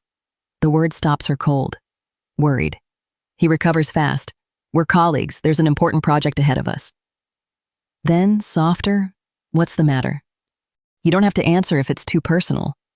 It's the open door in his voice, the way he leaves it ajar, that makes her finally walk through. She tells him the way people's eyes land on her has always sat wrong with her, and lately the old memories keep climbing back up. Then she goes to the beginning. Her parents ran a Chinese restaurant for years, full of regulars who'd been in the neighborhood forever. One man was always especially kind to her. She called him Uncle. Until the day the kindness turned. You're even prettier today, he said, and his hand clamped around her wrist. You have no idea how many times I pictured this, he told her, while she pulled back asking what he was doing. She wrenched loose and ran. Hey, where do you think you're going? He shouted after her. You think any man stays near you with clean intentions? That pretty face of yours pulls them in. 10 years she'd trusted him. He never apologized, never explained. He simply stopped coming. That wasn't even what made her hide. The deeper cut came later. First semester of college, her first male friend, same major. One afternoon, he grabbed her arm and wouldn't let go. I like you, he said. Honestly, since the first moment I saw you, you were so beautiful I couldn't get the words out. I was scared it would wreck what we had, but if I don't say it now, I'll regret it forever. His grip closed over her like a fist. She told him she was sorry. A sincere confession deserves respect. She says now she still believes that. But back then there was no room left in her to hold it. All she could feel was something inside her quietly splitting apart. Ever since, every gaze that finds her sits on her skin like a threat, and that, she says, is why she buries herself in clothes 2 sizes too big. She catches herself and apologizes. She didn't mean to dredge all that up. But Do-hyun stays in it. Why now? He asks. Why have they been coming back lately? Did you run into someone? She admits she thought she saw a familiar face at work. Him, he asks, that male friend? I'm not sure, she says. I could be wrong. Sorry for worrying you. From tomorrow, she'll focus. No more mistakes. Do-hyun is left holding more than he came for. That story was heavier than he braced for, and he has nothing to say to it. Miss Yu always read as the steady one. He never once guessed she'd been carrying that under all of it. Next day, the department head shows up unannounced. Hello, Ms. Yu. Hello, Ms. Kang. Relax. I'm not here to scold anyone. We've got a new hire, he says, and I'm bringing him round to meet the vice president. He's inside, right? The new man steps forward with an easy little smile and puts out his hand. Nice to meet you. Then he says his name. I-Yeon. The face she'd begged to be a trick of her eyes, the one she'd sworn off forever, is standing in her office with its hand out, introducing itself as her newest colleague. He holds out his hand, smiling the way you smile at a stranger. I-Yeon Yu knows that hand. She knows what those fingers have done, and she can't make herself reach for it. Years earlier, a boy stood in front of her and forced the words out before he lost his nerve. Hey, I-Yeon Yu, I've got something to say. I like you. I've liked you since the first time I saw you. If I don't tell you now, I'll regret it forever. I never thought of you as just a friend. Clumsy, plain, the kind of thing a person keeps for years. The memory shuts. The same boy is grown now, in a pressed suit, standing in her office as the new hire. Ji-Hoo-eom. Hasn't changed a bit, she thinks. Not even that hand. My name is Ji-Hoo-eom. I look forward to working with you. She is stuck on one question. Did he recognize me? He keeps smiling, easy, giving her nothing to read. The pause runs a beat too long. Someone nudges her. Ms. Yu, you're leaving his hand hanging. So she takes it. Yes, hello, I'm I-Yeon Yu from the secretary's office. The name catches on something behind his eyes. I-Yeon Yu? He holds her gaze too long and a colleague jumps in. Mr. Aom, I know Ms. Yu is one of a kind, but you can't stare like that. Does he not know me, she wonders? Or is he just good at this? He folds it away. Sorry, you have the same name as someone I used to know. That was out of line. I'm happy to be working with you. Same name as someone he used to know. She lets the little lie stand, the two of them holding opposite ends of it. Alone, she sits with what it means. Fate doesn't let anything go. She'd pictured him out there somewhere, doing fine, nowhere near her. Never as Woo-sung card. Her company, her floor. Just don't stir anything up while you're here, she tells the empty room. Please. Down the hall, the new hire makes his rounds. A knock at the vice president's door. Mr. An, it's assistant manager Kang. I've brought the new recruit from brand marketing. The door opens. Nice to meet you, Mr. An. I'm I-Yeon from brand marketing. I'll give it everything I've got. Do-hyun. An stands to greet him. Good to meet you, Mr. Aom. Congratulations on joining Woo-sung card. I'm Do-hyun An, the vice president. Their palms meet and something in the room turns wrong. An clocks it before he can name it. What is this feeling? The air between two men who have never met pulls tight. There's nothing he can point at. A grip held a second past polite, a smile a degree too wide, the hair on his arm standing up for no reason. What's off about this room? An thinks, watching the new man walk away. He just doesn't like him. I-Yeon needs someone who already knows. She calls Ha-Yul. Ha-Yul, it's me, can you talk? Ha-Yul gets there first, half a laugh in it. I was about to call you. You left that shopping bag in my car, it's still sitting there, and just thinking about it gives me a headache. And why'd you do that to me? You nearly landed me in real trouble. I-Yeon cuts to the thing ringing in her skull. You know Ji-Hoo-eum, right? Of course, Ha-Yul says. So she says it. He joined my company. The line goes quiet. What? Are you serious? So did he recognize you? She doesn't get to answer. A voice arrives at her shoulder. Hello, Ms. Yu. She jolts hard enough to nearly drop the phone. It's him. Sorry, he says, I didn't mean to startle you. Her heart is going like a fist on a door. She waves it off. No, it's fine. He plays the lost newcomer. Could you point me to the planning team? It's my first day.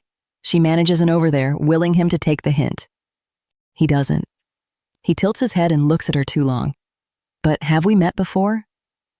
Your face is different from the woman who shares your name, he says, but you still seem familiar. Her pulse jumps.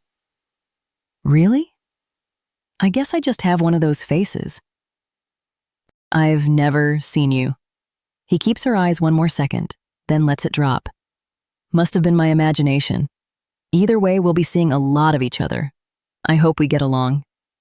I'm new and don't know much, he adds, that same smile in place, so I hope you'll help me out. And why would I, she says. He leans in, barely. Because, whether you like it or not, we'll be seeing each other often. He doesn't make it a threat. He makes it a promise, soft and certain. The standoff breaks when Anne's voice crosses the floor. Ms. Yu, time for the executive meeting. Let's go. Yes, sir. She steps away from Ji-Hoo and falls in beside the man she actually trusts. But Anne caught the end of it. Hello, Mr. An, she says, a shade too bright. You two seem to be getting on, he notes, still watching. Not really. He just asked where the planning team was, so I pointed him there. Still. Anne lets the word hang. He glances back at Ji-Hoo-eum and runs it again. Awfully easy with a colleague he met an hour ago. Maybe I should have a word with Miss Kang. The new man rubs him the wrong way, and Anne tucks that away. One last image. The name on a glossy business card set down like a sentence already passed. Woo-sung card. Ji-Hoo-eum. The boy who once told her he loved her now shares her floor, watches her too closely, and isn't going anywhere. The whole office is chewing on one rumor. Their untouchable vice president is secretly married. The woman who could end the guessing in a sentence sits 2 desks over, eyes on her keyboard, acting like she's never once heard his name. Lunch hour at Woo-sung card, and the gossip jumps from tray to tray. Word is the vice president's married. The whole table leans in. Come on, there hasn't even been talk of a wedding. So if it's real, who in the world landed him? Not Hui Ra-jung, that's for sure. Aren't you the least bit curious? They swing around to I-Yeon Yu, waiting. She pushes rice around her plate and says she isn't. It comes out a half beat too fast. Hopeless, her coworker sighs, then melts into how a secret wedding would be the most romantic thing imaginable. I-Yeon chews and says nothing. The secret husband is Do-Hyun-an. The wife they're all inventing over lunch is her. Then Ms. Kang stops by with a stranger trailing her. New hire, she says, and waves him forward. Ji-Hoo-Aeom. He gives an easy, nice to meet you, and Huira's jaw nearly hits the table at how good-looking he is. But when his eyes find I-Yeon, something shifts behind them. See you around, he says, and she doesn't care for the weight he hangs on it. Her coworker nudges her, grinning. Work's about to get a whole lot more interesting, huh? Just eat, I-Yeon mutters. Why so cranky all of a sudden? I-Yeon doesn't answer. She knows that face. She's seen it before in a place she'd sooner not revisit. Later, Ji-Hoo shows up at the secretary's office. He's here, he says, to sort out the schedule for the end-of-month marketing meeting. I-Yeon doesn't thaw an inch. You could handle that on the company app, Mr. Eom. Unless there's something you need to report to the vice president in person? No, he admits. Not really, I came up to see you. Me? Yes, he says, and leans in over the counter. I'd like us to be friends. Ms. Kang mentioned we're the same age. Maybe that's what put me at ease. She keeps the counter solidly between them. Sorry, Mr. Eom, but I barely know you and we're on the clock. Let's keep it to work. His smile loses some of its warmth. Disappointing, he says. This company is stifling enough as it is. What's the harm in a little break dressed up as work? Then he sharpens it. Are you always this stiff? Every time I see you, there's a frown waiting. Do you really dislike me that much? Why? The question lands and she goes still. Was it written that plainly on her face? The thought slips out before she can stop it. People don't change. He's exactly who he was back then. So she packs it away and decides to play nice just to keep this from turning into a scene. Call it a tax on working for a living. Dislike you? Don't be silly. There's no reason for that, is there? His whole face opens up. There it is, a smile. Ms. Yu, if you don't dislike me, how about a movie after work? I've got a spare ticket. I-Yeon bristles. A movie, just like that, out of thin air. Does he think she's that easy? Don't read into it, he adds in a hurry. My +1 bailed at the last minute. Shame to let the ticket go to waste. Backed into it, she fishes for an exit. What's the movie? Science fantasy, he says, called Small Picture. Oh, that one, she blurts. I've already seen it. What a shame. He blinks. Yeah, you saw Small Picture? It only premiered today. A bead of sweat rolls down. Oh, maybe it was Middle Picture I saw? Tiny Picture? What was the title again? Her phone rescues her. Secretary's office, she answers, then sits up straight. Mr. An is calling for me. Sorry, Mr. Eom, next time.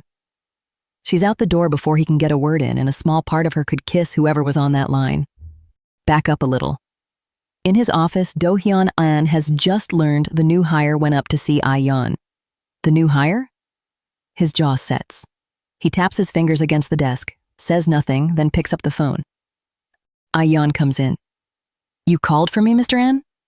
Yes, he begins, and then the words desert him. He grabs the nearest thing on the desk. Right, look this file over for me. Yes, sir, she says. He can hardly hold her gaze. At last, he gets to what he actually wants. So, the new hire stopped by? Anything I should know? No, she says. He just wanted to be friends. Do-Hyun isn't buying a word of it. Typical male nonsense. Think about it, why skip his own team to tell you that? A man doesn't say that unless he's interested. He keeps pushing, and the jealousy is seeping through the cracks now. I'll bet he said more than that. I-Yeon hesitates, then gives it up. Well, he did ask me to a movie. Knew it, Do-Hyun says. And what did you tell him? I was about to turn him down when you called me in. That answer pleases him far more than his face lets on. Then, carefully, like he's been circling it the whole time, you don't dislike movies, do you, Ms. Yu? Not at all, she says. Sometimes I go alone to the midnight show, grab some popcorn. He pounces. Then, are you free tonight? What? Free for what? He looks at her, steady now. The husband not a soul in the building knows about asking his own wife out for the first time. Let's get dinner and catch a movie after. By the end of the night, I-Yeon Yu is sitting in a dark theater with Do-hyun-an's hand warm under her fingers, trying to work out when a man's hand stopped being something she flinched from. It starts on the street, the two of them walking close. Heads keep turning as they pass, and I-Yeon clocks every one of them. She wonders if it gets to him the way it's starting to get to her. From the way strangers look twice, she finally lets herself admit it. Yes, he really is that good-looking. She sees him every day and had stopped noticing. Now she can't not notice, and she edges half a step sideways, suddenly counting the inches between his arm and hers. Distracted, she walks straight into something with a soft thud. He turns. What's wrong? She admits she hasn't bought the tickets, that she has no clue what's even worth watching anymore. He says he figured. He booked them already. The moment after she first floated the idea of a movie, he went and looked up what was playing. That stops her. He plays it down, says he isn't sure it's her taste. There wasn't much for this time slot. She thanks him. Before they head in, he asks if she wants something. At the counter, she reels off her order like she's done it 100 times. Iced Americano, nachos, a Diet Coke. When the staff turns to him, he stalls. Popcorn, nachos, or dried squid? Can he pick none of the above? I-Yeon rounds on him, mock wounded. That's a sad answer, she says. Who comes to a theater just for the movie? You come to eat. He deadpans that he supposes he's the last person alive who shows up to watch the film. She won't drop it, prodding him to pick, telling him the snacks are half the point. He folds and orders a second set of nachos. Extra sauce, she adds for him. Inside, it catches up with her. Her throat had gone so dry she drained the Coke before they even sat down. Who'd have guessed she'd wind up at the movies with the vice president, of all people? Not her. They've never sat this close. The quiet between them in the dark is nothing like the quiet at home or at the office. And she already knows she won't follow a minute of the film. The lights go down. He leans in to whisper, asking if it's sci-fi. She whispers back that it is. Then she reaches for the nachos, offering to hold them so he can just sit and watch. He waves it off. Her wrists already worn from work, she should be comfortable. She points out she has to hold the tray to eat anyway. And since he's only trying to be kind, she lets him have it. Thank you, she says. On screen, a film opens in 2037, Earth's oil run dry. A man named James and a hunt for the last of it. Half watching, I-Yeon digs into the nachos and her fingers sink into something slick. The texture stops her mid-reach. It's been so long since she's touched anything like it that her hand won't come back and something runs up her arm she'd rather it didn't. Get a grip, she tells herself. Think about the next move. Don't make a scene in a quiet theater. She'll play it off, she decides. Grab a nacho and eat like nothing's happened. Then she goes still. The sauce isn't on her hand. It's on his. Do-hyun notices too, murmuring that there's something on his hand. She lurches into motion before she's thought it through, blurting that she'll wipe it off, sorry, already reaching for him. He just watches her fumble and teases her flat. Look at you, all thumbs like an amateur. I'm embarrassed for you. But her hand is on his now, and the comeback she had dies unsaid. She feels how firm it is, the kind that comes from training, the broad weight of it under her fingers. She wipes slow. Hands like these, she catches herself thinking, don't always have to be something you brace against. His hand is warm. In the dark of the theater, that's the only thing left in her head. She keeps wiping a palm that has nothing on it, again and again. And somewhere in the middle of it, I-Yeon Yu catches Do-hyun watching her do it. It starts small the way these things do. In the back of a quiet car, she reaches over to brush something off his hand. There's nothing there, it never landed on his palm at all. But she keeps at it, fussing at skin that's already clean, and by the time she registers what she's doing, he's looking right at her. How long had he been watching? She yanks her hand back, the apology already out before she can stop it. He waves it off, no need, he didn't even notice. But she noticed. She'll be replaying this one tonight, kicking at her blankets, asking the ceiling what is wrong with her. He breaks the quiet first. You're quiet today, he says. She covers, just thinking about tomorrow's schedule, and he teases her for dragging work into a night off. Then he lets it go and asks how the movie was. It was okay, she says. Not bad. He laughs and agrees the plot went off the rails halfway through. All that talk of new energy sources, no apocalypse just because the oil runs dry. He's easy about it, unhurried, walking her through why the film topped ticket sales and what collaboration it had lined up. She can't hear a word of it. All she can see are his hands, the shape of them in the dim car, the way they move while he talks. She nods along to a conversation she's lost the thread of and grabs at the moment he says he enjoyed the night. Thanks to you, Ms. Yu, he tells her. The polite name stings and she can't say why. The car door clicks shut. Home, alone, lights off. And the second she's behind her own door, she's twisting under the covers. No idea of the hour, only that she did something tonight she can't take back. Why did she do that? Why couldn't she let go of his hand? She makes herself say it, finally honest. She wanted to lace her fingers through his. She wanted them to close around hers. Then she remembers. He reached first. When he actually took her hand, the surprise of it turned into something she was glad to feel. She presses her face into the pillow. This is driving her out of her mind. Do I? She starts, then shuts the door on it. No, nope, no way. She already knows how this story ends, she tells herself, so nothing changes. She just liked the feeling of his hand. That's all it can be. Morning at the office, and the phone cuts it short. A delivery's waiting in the lobby, a big one. She'll want a dolly. She takes the card, says she's on her way, and pulls herself back into the secretary who has everything handled. Downstairs, she signs for the hall, thanks the courier, sends him off with a good day. Sleeves up, loading it onto the dolly, strong as ever.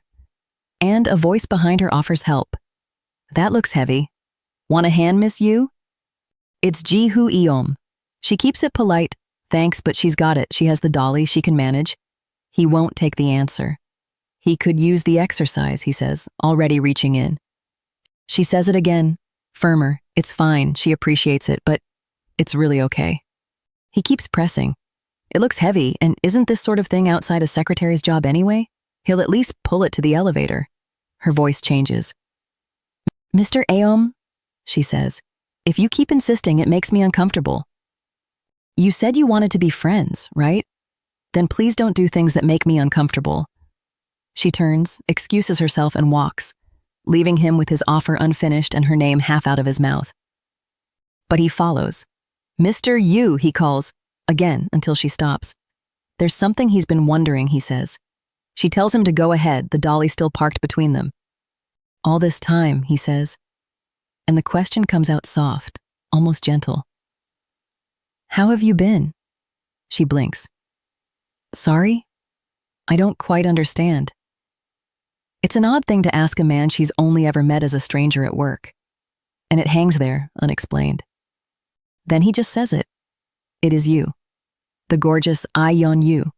The careful distance she's kept all along has nothing left to stand on. He has known her this whole time and only now lets her see it. He breathes a name that isn't the one she answers to here, right as the elevator doors begin to part. She built a quiet, careful life out of nothing. A man undoes it in one sentence, and he's smiling while he does it. I-Yeon Yu moves through the evening the way she always does. Head down, plain face, just another worker clocking the hours. She has worn this gray version of herself so long she half believes it's real. Then a voice crosses the room and finds her like a hand closing on her shoulder. Ji-Hoo-eum stands there looking at her the way no one is allowed to anymore. The gorgeous I-Yeon Yu, he says. And she feels the gray peel back at the edges. So she reaches for the only card she has. You must have me confused with someone else. He doesn't buy a word of it. It's good to see you, he says, like a greeting he's been saving. A face like yours isn't easy to bury, and somehow you pulled it off. The kindness has a hook in it, and they both feel it catch. Excuse me, Mr. I-Yeon, she starts stiff. He talks over her. Don't. I knew the second I saw you. Did you think a little makeup would hide your voice, your eyes, the way you pull a face? He's been reading the parts of her she can't paint over. What do I do? How do I even answer that? Her pulse goes loud enough that she's sure it shows on her face. He keeps tugging the thread loose. No social media. Not one of their old classmates has laid eyes on her since graduation. He could tell she wanted to bury the girl she used to be, he says.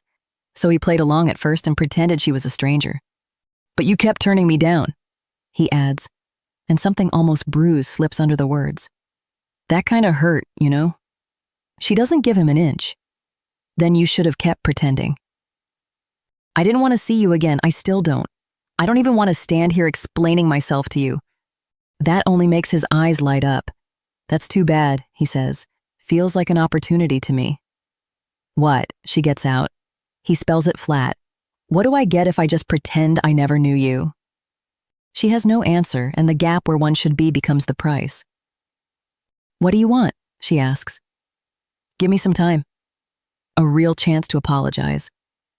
I'll take it slow this time, I-Yeon. He lands her name like he owns it, and she watches her options narrow to nothing. If she has to buy his quiet with her hours, she'll set the terms. Weekdays or weekends, she snaps. You want something out of this, so pick now. I'm busy. He smiles and shuts the door soft behind them both. Since we're here, how about tonight, after work? Alone, the gray slips. I thought I'd fooled every last one of them.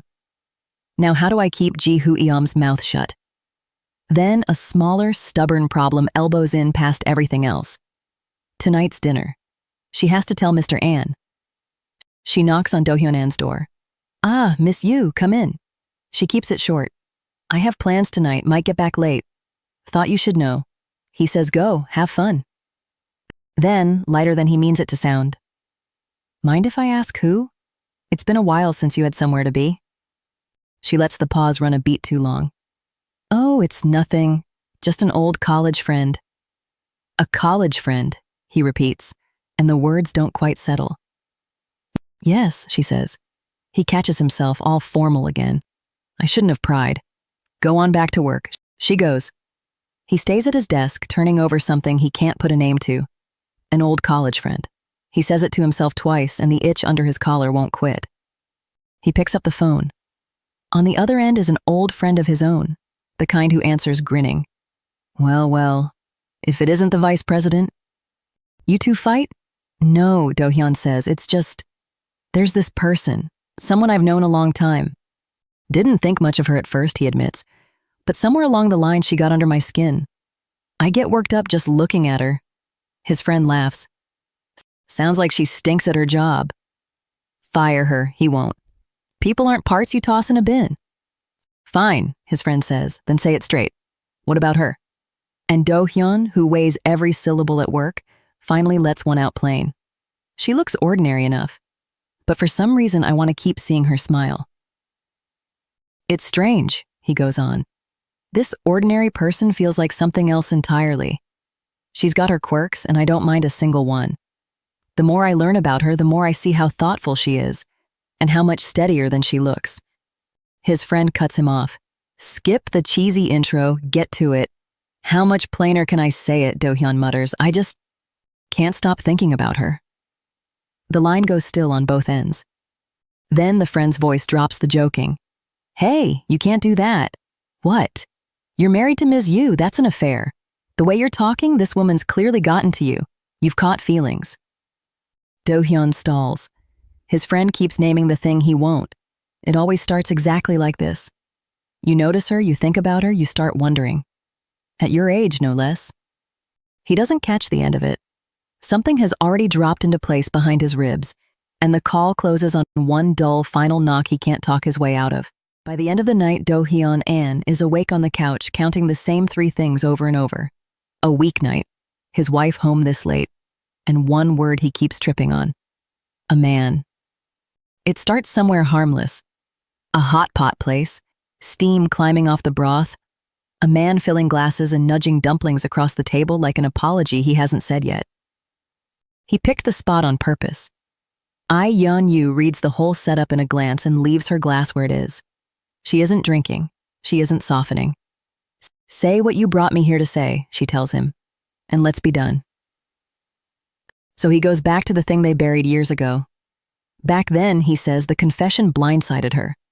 He apologizes, and the word comes out rough, like it's been stuck a long time. He was young. Getting turned down humiliated him, and 3 years of wanting her draining off in one afternoon left him hollow. He kept betting time would smooth it over, that the two of them would slide back to normal. Then she was gone. No forwarding address, no message, nobody who could point to where. What he lost wasn't the crush, he admits. It was the friend. She won't let that sit clean. I lost a friend that day too, she says. Someone I trusted. Her hand moves on its own to the spot on her shoulder where his hand once landed. He apologizes again, softer, says he doesn't blame her for hating him. He came at her out of nowhere with a confession and put his hands on her. She cuts in before he can round the edges off it. Let's get the wording right, she says. You didn't try to, you did. You call yourself young and full of regret, she says. I was already broken by then. He doesn't push back, he just holds her eyes and admits it out loud. Yeah, you were really hurt, weren't you? He should have said this the day it happened, and he knows the apology is years past due. Then the ask. I-Yeon, he says, give me another chance. Can we be friends again? He swears he'll move slow so she never feels boxed in, and he'll keep her secret. That last line lands wrong, and she's on her feet in her voice if not her body. Are you blackmailing me now? She says. We don't go back. Not ever. He backpedals. No, that's not it. He only meant he'd be careful with what he knows, but the shape of the thing is right there on the table. Choose your words, she tells him, because anyone listening hears a threat. He stumbles into an apology, swears that isn't what he meant. She hands him the truth instead of comfort. I can't be your friend the way we were, she says. That isn't something I can talk myself into. As co-workers, she'll keep it clean and professional. He takes even that and treats it like a kindness. Thanks for leaving the door open a crack, I-Yeon. Don't expect anything past that, she answers, and that's the end of the sentence. Anything else, she asks, already standing? If not, she's gone first. She puts money down for the table and walks. He calls after her, Ji-Hoo-Eom, out the door and into the cold. Wait, I-Yeon? One last question he can't swallow. The plainer face she wears now, the disguise. Is that because of me? She refuses him even that. Hardly, she says. Don't flatter yourself. That day is one tiny freckle lost among the thousands on her face. It was nothing. Then she draws the line clean in the air between them. This ends at coworkers. Don't step over it. She comes home to lights still on. Do-hyun. Ann is up, half watching something on the couch. You're back, he says. You're late. She slides past it, asks what he's got on, anything good. He fumbles, calls it anime, says he meant to put on something else. Good night, she tells him, and heads for the stairs. Then he stops her. Did you have fun with your friend? The college friend you said you were meeting? And before she can be gone, the question he didn't plan jumps out of him. That friend. Was it a guy? Yeah, she says, easy as anything, he's a guy. But it was so awkward after all this time. She doesn't catch how rigid he's gone. He's chatty tonight, she thinks, while under his breath the word keeps circling. A man. He asks if she's okay. Yeah, I'm fine, he says, a beat too fast. I'll really head up now. You must be tired, she tells him. Get some rest. He decides she's acting odd. She's thinking the exact same about him. Alone, the same three things keep grinding at him. A weeknight, out this late, with a man. His jaw sets and he tries to argue himself out of it. I actually asked if it was a man, he thinks, like a question can be unasked. I'm angry, and it makes no sense. Who she sees is hers. And under all of it, the half sentence he can't get past. I just want. Then it surfaces whole, plain, and impossible, and it takes the air right out of him. Do I like Ms. Yu? Me. He kills her whole afternoon, cancels every meeting, and not 1 minute of it is about work. It's that another man made her smile. Morning at Wooseong Card. Elevators slide open on another ordinary day, and up on the executive floor, I-Yeon Yu walks her checklist over again. Morning meeting done, 1 in the afternoon, then the weekly review. About now, Do-hyun. Ann always starts wanting something sweet, she's thinking. And she's halfway through the thought when a voice barks her name across the hall. She nearly drops where she stands. It's Ji-Hoo-Eom, grinning like he set it up. Sorry, he says, didn't think you'd jump, though the grin says he hoped she would. He's holding a box. Rice cakes for the vice president's office, supposedly handed off by Ms. Seo, just back from maternity leave. I-Yeon isn't buying it. Ms. Seo would carry a personal errand up herself, not pass it to him. You volunteered, didn't you? She says flat. He owns up, then softens it. Seo looked worn out, even thanked him. Fine. She takes the box. She'll give it to Mr. An. He can go now. I-Yeon doesn't go. Can I rest here a bit? He says, and settles in like the hallway's his. Then, lower, the thing he's been circling. Will you ever stop disguising yourself? I kinda miss the old you. The words just hang there. She steps right past them. Cut the bullcrap and leave while I'm being nice, she says. I've got enough of a headache without you. The grin doesn't budge. I'll come by often, he tells her. See you around. Her arms prickle. Don't you dare come up for anything but work, she warns. He opens his hands. I said I'd treat you as a co-worker, nothing more. And then flips it on her, smooth. She's the one assuming, isn't she? Always so quick to twist a colleague's words and snap. It lands. She goes still. Of course not. She gets out, finding her feet again. Let's not drag this out. You should go. I-Yeon leans in for one more. How about you make it up to me after work? And the sentence dies there. Do-Hyun An is standing in the doorway. Hello, Mr. An? I-Yeon says, far too bright. An doesn't so much as glance at him. Ms. Yu, let's talk about the afternoon meeting. He turns and walks, and she's left to trail after. His office. The door shuts and nobody speaks. What did you want to discuss, Mr. An? She asks, and gets nothing. Just the look. The one he wears when she's truly done it. She flips back through the day in her head. Did I miss something? So she does the thing she always does when she's cornered. She smiles. Wide. Don't smile like that, he says. The grin locks on her face. It's not too late, she tries. Just tell me what I did wrong today. Inside, she's running the whole list. Driver on standby, files prepped, gift sets ready, attendees reminded, room booked for one at the Cheongdam branch. Every box ticked. Every one. And she still can't find it, which can only mean it's huge. Big enough to set him off like this. What's going on with you lately, he says. Sorry? It's been gnawing at me a while, he goes on. And it's time I said it. It bothers me. Yes, sir, she promises. Tell me and I'll fix it this second. So he does. Since when did you get so close with that new hire? Mr. I-Yeon, she says. We knew each other in college, actually, and files it away, jaw set. Figured you two looked close. We used to be, she admits. Then, catching his face, don't smile. I wasn't smiling, he says, who absolutely was. Don't smile at that fox, it makes me crazy. Fox? The word sits there. Her skin tightens. Yes, he says. But why is Mr. I-Yeon a fox? She asks. Because he grins like one, Anne says. The friend you met the other day, was that the same fox? Yes, she says. He goes quiet a beat. Then, clear my afternoon schedule. She snaps into motion. Yes, sir, I'll cancel the meeting and the review. She's braced for the rest of it. Instead, there's a new 2-star lamb place near where we live. Lamb? From nowhere? She stands there blinking while he mutters at himself. Maybe beef ribs over skewers. The heat in him still banked low. I'm still mad, he says.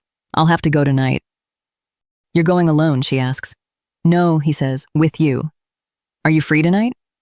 The pause stretches, then it bursts out of her. Of course, I'd love to. He lifts an eyebrow at the speed of it. Does it make you that happy? Yes, she blurts, then scrambles. Actually, I just really like lamb. She's often running about how tender it goes on the grill. He offers to handle the grilling. No, she says, you just show up, sir. She has no idea what she just agreed to. He does. A man this jealous doesn't book a restaurant for the lamb. And while she rattles on about grill marks, he settles the real plan for the night. Tonight, he thinks, I find out exactly what Ms. Yu makes of me. By the end of the night, the most powerful man at the company is standing over a sleeping woman with a half-eaten mango still in her hand, deciding, very seriously, to cancel every group dinner of the year. It starts with lamb on the grill. The smell fills the whole kitchen, and I-Yeon Yu is glowing before the meat even hits a plate.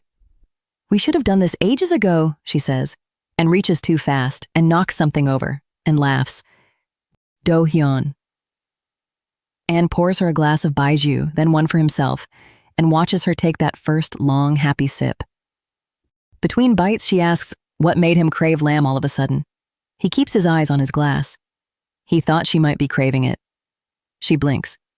She never said a word about meat today, so he reminds her. On the way to the Sangyeon trading meeting, she'd let slip that she likes lamb. He kept it. She swallows. He remembers things like that? All she gets out is a thank you, smaller and softer than she planned. The baijiu catches up with her quick. 1 second she's sitting up, the next her cheek is on the table. Anne leans in. Don't tell me you're drunk again, like last time. He shakes her shoulder. Nothing. He resolves then and there that she is never drinking again. He'd come tonight to ask her about Ji-hoo Eom. So much for that. Time to get her home. He'll call a driver, he tells her, get her some rest. Her hand closes around his sleeve before he can stand. Where's he going? She slurs. They're only getting started. She's totally fine, perfectly sober. She is neither. We should head back, he says. So she bargains, swaying, pleading. One more drink at home, just one. He looks at her and knows she won't let it go. He sighs. Fine. One more. Back at her place, she looks up, suddenly clear-eyed, and says his name. Did you sober up, he asks. Then she announces like a discovery that they have mango at home. Mango, the perfect drinking snack. She lays it all out, cheeks pink, and declares lamb and mango her 2 favorite things on earth. She's so happy tonight. As long as you're happy, he says. He almost envies the way a piece of fruit can do that to a person. She shoves a slice at him. Happiness in a bite. He watches her more than he eats. She seems steadier now. This is his opening, he decides, and he'll keep it light. So, by the way, Miss Yu, you and Ji-hoo Eom have looked close lately. Do you have feelings for him? Eom? Feelings? She turns it right back. Why's he asking? He stiffens and reaches for an answer that won't give him away. No reason, really. You two just seem close, that's all. A bead of sweat says otherwise. Then she has one of her own. Maybe it's just her, she says, but it feels like he calls for her the moment she's with Eom. And when she walks into his office afterward, he looks a little mad. Different from before, she's been wondering about that. He goes very still. She's a step from the truth and doesn't know it. Is it because Eom and I, she starts? And his mouth opens to head her off. I didn't mean to. But she rolls right over him, grinning. Is it because you're mad we went for dumpling hot pot without you? The breath he lets out is half a laugh. Next time, she says, come with us if you're up for it, and gives his arm a little shove. The real answer stays where it is, on both sides. He just says, the mango's great. Yeah, she says, eat up. She keeps eating. He tells her, amused, that she puts away more than he expected. Then her head dips. He catches it a beat late. Wait, is she asleep? He taps at her, not quite believing it. You can't fall asleep mid-mango. This, he concludes, must be some kind of medical condition. He rests a hand against her, careful. Same ending as last time. He sighs at her sleeping face. Every single time she drinks. How is he ever supposed to bring her to a company dinner like this? So he makes the only call a man this far gone can make. Forget it. Every group dinner this quarter is canceled. The year-end party, too. She breathes against the table, one stray slice still pinched in her fingers, and he looks down at her, helpless. What is he supposed to do with this little yellow chick? She's out cold, one arm hooked around him like he's the last thing she'll let slip away.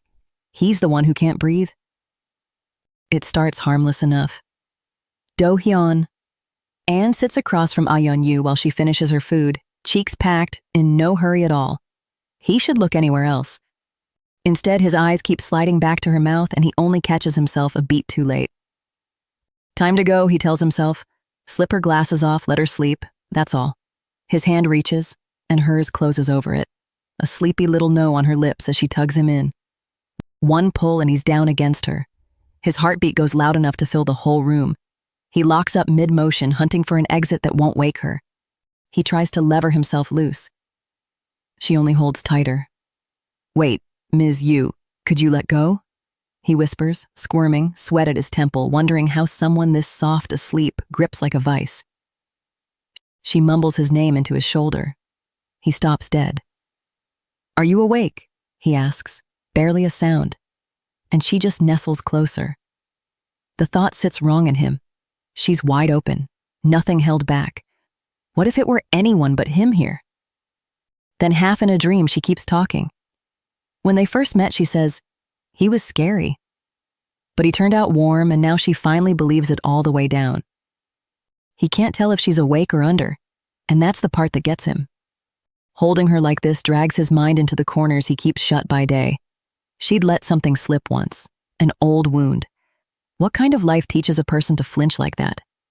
Could he ever really reach it? And under everything he wants sits the worry that won't quiet. Follow this, and he might cut her open all over again. He glances at the elephant plush wedged in her arms, and, God help him, envies a toy at spot. "It's okay," she murmurs. "She's fine, she's—" And the word she settles on is the one he can't claim for himself. Not scared. Then she stirs, and he lifts her hand away, careful, like proof he kept the line. The truth doubles back on him. "It wasn't me," he says under his breath. "You're the one holding on." And for one long, unmoving stretch, he stays exactly where he is and lets her keep him. Before the sense in him can win, he bends down and sets the lightest kiss against her hair. Quick. A line stepped over so softly he can barely credit his own hands.